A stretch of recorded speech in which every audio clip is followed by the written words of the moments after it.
for my mother.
എന്റെ ആവശ്യങ്ങൾ എല്ലാം അറിയും ദുഃഖനാളിൽ കൈവിടാതെ തന്റെ ചിറകിൻ നിഴലിൽ മറയ്ക്കും.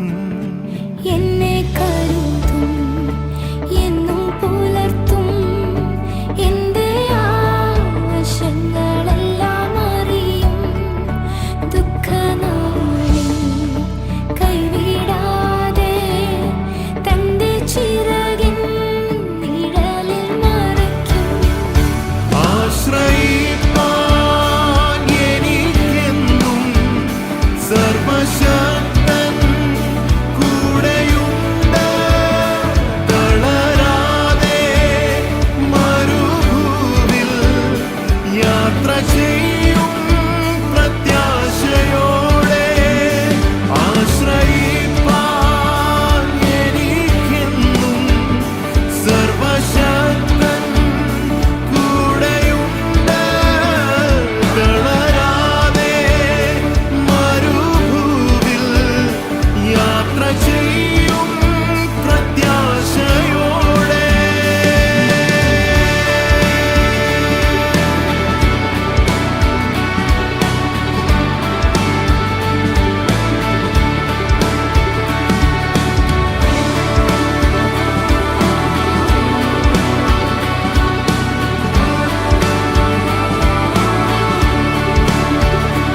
അനർത്ഥങ്ങൾ ഭവിക്കയില്ല, ബാധയോ എന്നെ തൊടുകയില്ല.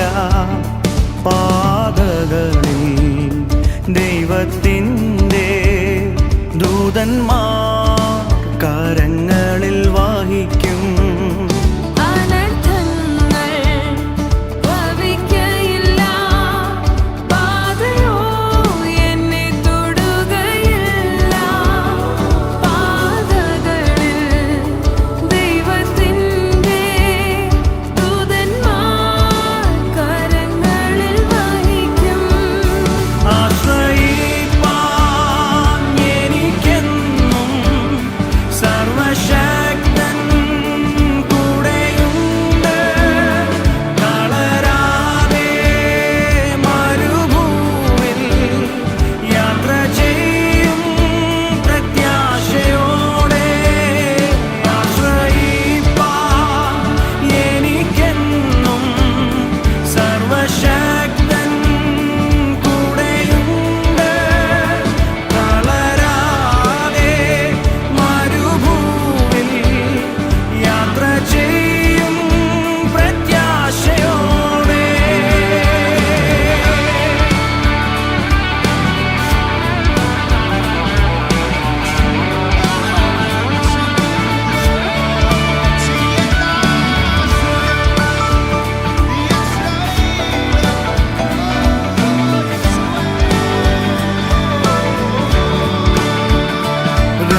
എൻ യേശുവേ എൻ ആശ്രയം എൻ ശൈലവും എൻ കോട്ടയും എൻ ദൈവമേ എൻ ആശ്രയം എൻ ശൈലവും എൻ കോട്ടയും എൻ യേശുവേ എൻ ആശ്രയം എൻ ശൈലവും എൻ കോട്ടയും എൻ ദൈവമേ എൻ ആശ്രയം എൻ ശൈലവും എൻ കോട്ടയും എൻ യേശുവേ എൻ ആശ്രയം എൻ ശൈലവും എൻ കോട്ടയും എൻ ദൈവമേ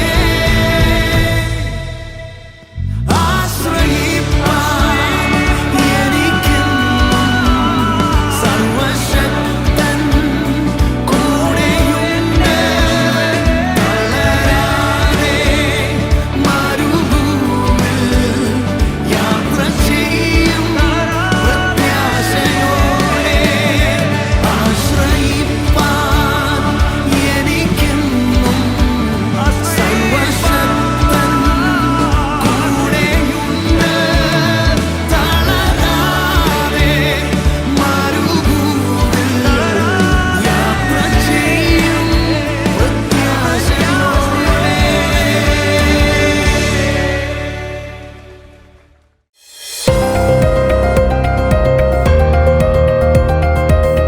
ഹലോ പ്രൈസ് ഗോഡ്. അപ്പോൾ നമ്മുടെ റൈസ് 2025 ഇവിടെ തീർന്നിരിക്കുകയാണ്. നമുക്കപ്പോൾ ഓരോ പാർട്ടിസിപ്പൻറ്റിൻ്റെയും റിവ്യൂ ചോദിച്ചിട്ട് വരാം. വാ അച്ഛാ, റൈസ് എങ്ങനെ ഉണ്ടായിരുന്നു അച്ഛാ? The sharing of the children, അത് നമ്മൾ കേൾക്കുമ്പോൾ ലാസ്റ്റ് വരുമ്പോഴുള്ള നമ്മുടെ ചിന്ത ഒരു സ്പിരിറ്റ് ഫിൽഡ്. ഫ്രാൻസിസ് പാപ്പ പല പ്രാവശ്യം പറഞ്ഞിട്ടുള്ളതാണ്, സഭയിലൊരു ആത്മാവിന് നിറഞ്ഞ പ്രവാചകരുമാണ്. അവർ ഓരോ സംസാരം കേൾക്കുമ്പോഴും we feel that they are field with the spirit. ഒരു ദൈവാനുഭവം എവിടെയോ ടച്ച് ചെയ്യപ്പെടുന്നത് സ്കിറ്റിലൂടെ ആകാം, ചില ഇടപെടലിലൂടെയൊക്കെ. ആ കുട്ടികളുടെ ഓരോ ഷെയറിങ്ങിലും ഇപ്പോൾ ഞാൻ ലാസ്റ്റ് ഇന്നാണ് വന്നത്, പക്ഷേ അത് എക്സ്പ്ലെയിൻ ചെയ്യുമ്പോഴൊരു ഇമോഷൻ ഓഫ് ലവ് അത് എന്നിലൂടെ കണ്ണിലൂടെ ഒഴുകിയായിരുന്നു. ആനന്ദം ഒഴുകുന്നുണ്ടായിരുന്നു. അത് ഓരോ ഷെയറിങ്ങിലും ഉണ്ട്. ബ്യൂട്ടിഫുൾ. വാവ്, അതൊന്നും പറയാതെ വേറെ സോ ജോയ്ഫുൾ. താങ്ക് യു അച്ഛാ, താങ്ക് യു. റൈസ് എങ്ങനെ ഉണ്ടായിരുന്നു? സൂപ്പറായിരുന്നു. ഇതിന് മുമ്പ് ഞാനൊരു മോശം വ്യക്തിയായിരുന്നു. പിന്നെ ഇത് വന്നു കഴിഞ്ഞാൽ പിന്നെയാണ് നല്ല വ്യക്തിയാണെന്ന് എനിക്ക് അതിനെ തോന്നണത്. പിന്നെ ഇതിക്ക് മുമ്പ് കുമ്പസാരിക്കൂലേ, ആദ്യം പറഞ്ഞു കഴിഞ്ഞാൽ പിന്നെ ഞാൻ കുമ്പസാരിക്കുന്നത് പകുതി വഴിങ്ങേട്ടാ ഞാൻ പറയണം.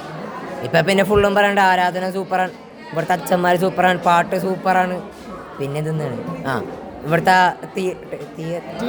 അത് സൂപ്പറാണ്, പിന്നെ എല്ലാ ചേട്ടന്മാരും സൂപ്പറാണ്, വോളണ്ടിയർ നല്ലതാണ്, നല്ല ഒരു റെസ്പോൺസാണ്. ഫുഡ് ആവറേജാണ്, പക്ഷെ എന്നാലും എനിക്കിഷ്ടപ്പെട്ട്. പിന്നെ നമുക്ക് കിട്ടുമ്പോൾ പിന്നെ കുറ്റം പറഞ്ഞിട്ട് കാര്യമില്ല. അതുകൊണ്ട് പിന്നെ കൊള്ളാം, ദൈവം തുടർന്ന് ഫീല് കിട്ടും ഇവിടെ വന്നു കഴിഞ്ഞാൽ. 5 ദിവസം പോയത് അറിഞ്ഞില്ല. അടിപൊളിയായിരുന്നു, അച്ഛന്മാരൊക്കെ നല്ലതായിരുന്നു. പിന്നെ ഫുഡ് ഇത്തിരി ഷോക്കായിരുന്നു. മരിച്ചാലും റിഗ്രറ്റ് ചെയ്യാത്ത എക്സ്പീരിയൻസ് ആയിരുന്നു. മരിച്ചാലും റിഗ്രറ്റ് ചെയ്യില്ല. ആൻഡ് ഇനി മുതൽ ഞാൻ ജിസ് യൂത്തിൽ ചേരാമെന്ന് ചേർന്ന് പിന്നെ ഇനിയൊരു ആക്റ്റീവ് മെമ്പർ ആവാൻ ആഗ്രഹിക്കണം. എൻ്റെ സെൻറ്റ് ആൻ്റണീസ് എളമക്കര. പിന്നെ ഞാൻ ഇങ്ങോട്ടേക്ക് വന്നത് ഒരു പ്രത്യേകതരം എക്സ്പീരിയൻസ് ആണ്. അപ്പോൾ എൻ്റെ ഫ്രണ്ട്സ് പറഞ്ഞാൽ ഞാൻ ഇത് അറിയണം. എന്നിട്ട് അവൻ പറഞ്ഞു എടാ വളരെ രജിസ്റ്റർ ചെയ്യാം, അവന്മാരെല്ലാവരും രജിസ്റ്റർ ചെയ്യുമെന്ന് പറഞ്ഞ് ഞാൻ രജിസ്റ്റർ ചെയ്ത്. എന്നിട്ട് ഇങ്ങോട്ടേക്ക് പറഞ്ഞതിൻ്റെ ആ ദിവസം ഞാൻ വിളിച്ച് എടാ വന്നില്ലേ, അവന്മാരൊന്നും രജിസ്റ്റർ ചെയ്തിട്ടുണ്ടായില്ല. എന്നിട്ട് ഞാൻ ഒറ്റയ്ക്ക് ഇങ്ങോട്ടേക്ക് വന്ന് പിന്നെ ഇപ്പോൾ അവന്മാരെക്കാട്ടും കൂടുതൽ ഫ്രണ്ട്സായിട്ട് തിരിച്ചു. ഒരുപാട് ഫ്രണ്ട്സും ഒരുപാട് അനുഭവങ്ങളൊക്കെ ആയിട്ടല്ലേ പോകുന്നത്. അപ്പോൾ പ്രൈസ് ഗോഡ്. എന്താ പറയാനുള്ളത് ഒരു ഒറ്റ വാക്കി പറയാനാണെങ്കിൽ റൈസിനെ പറ്റി? ഒരു മനസ്സ് ക്ലിയർ, നല്ല സന്തോഷമുണ്ട് ഇത് കഴിയുമ്പോഴത്തേക്കും. പിന്നെ എനിക്കൊരു വോളണ്ടിയർ ആകണമെന്നും ഒരു ആഗ്രഹം വരാൻ തുടങ്ങി. അങ്ങനെ നല്ലൊരു experience. Okay, thank you. Hello, Rise എങ്ങനെ ഉണ്ടായിരുന്നു? അടിപൊളിയായിരുന്നു. എന്താണ് കിട്ടിയൊരു ഗോഡ് എക്സ്പീരിയൻസ്? ദൈവത്തിന്റെ ഒരു ടച്ച് ഫീൽ ചെയ്ത്, ദൈവം നമ്മൾ തൊട്ട പോലെ.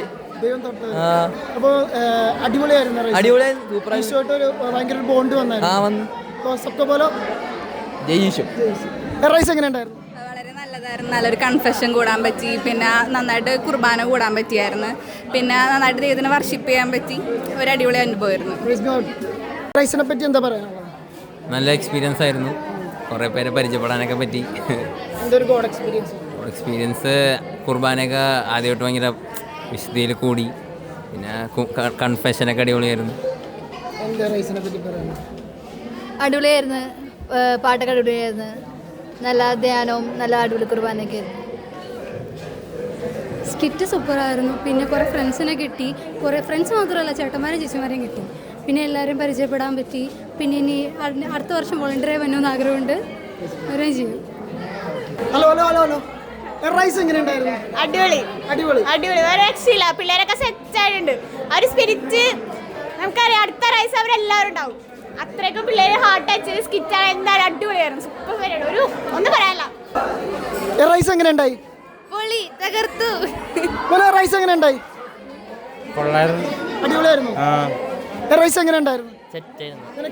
നിനക്ക് എന്താ റൈസിനെ പറ്റി ഒരു 1 വേർഡ് പറയാൻ പറ്റും? അങ്ങനെ എനിക്ക് പറയാനൊന്നുമില്ല. അടിപൊളിയായിരുന്നു. സെറ്റായിരുന്നു. ഓക്കെ, അമലെ റൈസ് എങ്ങനെ ഉണ്ടായിരുന്നു? പറഞ്ഞില്ലേ, സെറ്റായിരുന്നു. ഒന്നും പറയാനില്ല. പിള്ളേർക്ക് ഒരേ വൈബ്. റൈസ് എങ്ങനെ ഉണ്ടായിരുന്നു? അടിപൊളിയായിരുന്നു. എൻ്റെ ഫസ്റ്റ് എക്സ്പീരിയൻസ് ഉണ്ടെങ്കിൽ ഭയങ്കര ഇഷ്ടപ്പെട്ടു. ഓക്കെ, നീലെ റൈസിൻ്റെ മ്യൂസിക് മിനിസ്റ്റർ എന്ന നിലയ്ക്ക് നിനക്ക് എന്താ പറയാനുള്ളത്? ഒരു പിള്ളേരെ പറ്റിയും ഒരു ടീമിനെ പറ്റിയും ഈശോ ഡാൻസ് സ്നേഹത്തെ പറ്റിയൊക്കെ എന്താ നിനക്ക് പറയാൻ? പിള്ളേരെന്ന് പറയുമ്പോൾ കഴിഞ്ഞ കൊല്ലമായാലും ഏത് വർഷമായാലും എൻ്റയർലി കുറച്ചും കൂടി ഡിഫറെൻ്റ് ആയിട്ടുള്ളൊരു കൈൻഡ് ഓഫ് പിള്ളേരാണ് ഈ പ്രാവശ്യം നമുക്ക് കിട്ടിയെന്ന് പറയാം. കാരണം കുറച്ചും കൂടി ആക്റ്റീവായിട്ടും വല്ലാണ്ട് ആക്റ്റീവായിട്ടുള്ളൊരു പിള്ളേരായിട്ടാണ് എനിക്ക് ശരിക്കും തോന്നിയത്. ഞാൻ ശരിക്കും കഴിഞ്ഞ റൈസ് കഴിഞ്ഞ പാടെ അടുത്ത റൈസ് എപ്പോഴാണ് വന്നത് എന്നുള്ളൊരു വെയിറ്റിങ്ങിലായിരുന്നു. ഇപ്പം അതും കഴിഞ്ഞ് ഇനി അടുത്ത റൈസ് എപ്പോഴാണ് വന്നത് എന്നുള്ളൊരു ചിത്രത്തിലാണ് നിൽക്കുന്നത്. ഓ, നീല അടുത്ത റൈസിന് വേണ്ടി ഇപ്പോഴും ഒരുങ്ങിക്കൊണ്ടിരിക്കണതാണ്. അപ്പോൾ അടുത്ത റൈസിന് വേണ്ടി വെയിറ്റ് ചെയ്തിരിക്കുന്ന എല്ലാ പിള്ളേരും കാത്തിരുന്നു. ഈ ചേട്ടനും ഈ ചേട്ടൻ്റെ പിള്ളേരും റെഡിയാണ്. അപ്പോൾ നമുക്ക് അവനോട് ചോദിക്കാം. തിയേറ്റർ മിനിസ്റ്ററിനെ വാർത്തെടുത്ത തിയേറ്റർ മിനിസ്റ്ററിയുടെ സ്വന്തം കോർഡിനേറ്ററായ നമ്മുടെ കലിപ്പിൽ അഭിനയിച്ച നായകൻ നമ്മുടെ ബിനിൽ ഇവിടെ ഇരിപ്പുണ്ട്. ബിനിലിനോട് ചോദിക്കാം, ബിനിലെ റൈസ് എങ്ങനെ ഉണ്ടായി മുത്തേ? റൈസ് അടിപൊളിയായിരുന്നു. 5 ദിവസം ആദ്യമായിട്ടാണെന്ന് തോന്നുന്നത് 5 ദിവസം നടത്തണം. എപ്പോഴും 4 ദിവസമൊക്കെ സംതിങ് ആയിരുന്നു. പക്ഷേ എല്ലാം അടിപൊളിയായിട്ട് പോയി. പിള്ളേർ നല്ല വൈബായിരുന്നു. എല്ലാം അടിപൊളിയായിട്ട് പോയി. സ്കിറ്റും കാര്യങ്ങളും മ്യൂസിക് എല്ലാം മീഡിയ എല്ലാം പക്കയായിട്ട് പോയി. സെക്ഷനൊന്നും കേൾക്കാൻ പറ്റിയില്ലെങ്കിൽ എല്ലാവരുടെ ഫീഡ്ബാക്കൊക്കെ കാണാൻ പറ്റി. എല്ലാവരും അടിപൊളിയാണെന്നാണ് പറഞ്ഞത്. ഒരു തിയേറ്ററിൻ്റെ കോർഡിനേറ്റർ എന്ന നിലയ്ക്ക് നമ്മളുടെ സബ് സോണിലെ തിയേറ്റർ മിനിസ്റ്റർ എങ്ങനെയുണ്ട്? അവർ പിള്ളേർ കത്തിയിട്ടുണ്ട്. ആദ്യം തുടക്കം ഒരു പോരായ്മകളും കാര്യങ്ങളൊക്കെ ഉണ്ടായെങ്കിലും പിള്ളേർ ഓണായിട്ടുണ്ട്. അവർക്കൊരു സ്പിരിച്വൽ ഒരു രീതിയിലേക്ക് തിയേറ്റർ ചെയ്യാനായിട്ടുള്ളൊരു ആഗ്രഹം വന്നിട്ടുണ്ട്. അപ്പോൾ നമ്മുടെ റൈസ് 25 ഇവിടെ തീരെയാണ്. അടുത്ത റൈസിന് എല്ലാവർക്കും കാണാം. അതുവരേക്കും Rise 25 signing off. Whoa. If there's one thing I know, hey, yeah, God is good all the time. If he ain't, then you lying in the rain, in the sun. God is good all the time. God is good all the time. If he ain't, then you lying in the rain, in the sun. God is good all the time.